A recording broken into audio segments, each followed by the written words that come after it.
Mga ka-showbiz, 2 araw na lamang at matatapos na ang taon pero may panibago na namang napasama sa isyong hiwalayan. Si Jericho Rosales at ang misis nitong si Kim Jones. Iniintrigang hiwalay na rin sina Jericho Rosales at ang misis niyang si Kim Jones. Nauna rito, nag-blind item si OG Diaz sa latest showbiz update nito kung saan hiwalay na rin daw ang isang mag-asawa. Wala namang ibinigay na clue si OG. Pero sinabi nitong matagal ng kasalang couple na ito at wala pang anak.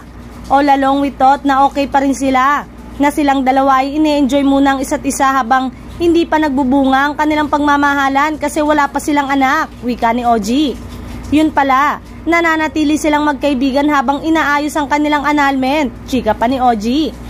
Nang huli raw na matanong ang aktor tungkol sa kanyang misis ay sinabi nitong, we're good. Pero sa ex account, sinakyan nito ang blind item at nagbigay ng clue.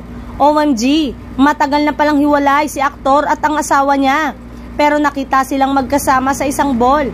Dito kumalat na sina Jericho at Kim ang ibinablind item. Wala namang pahayag ang mag-asawa.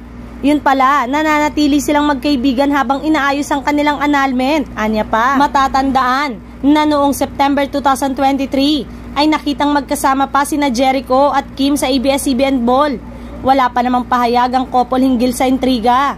Mailap si Jericho Rosales sa gustong mag-interview sa kanya.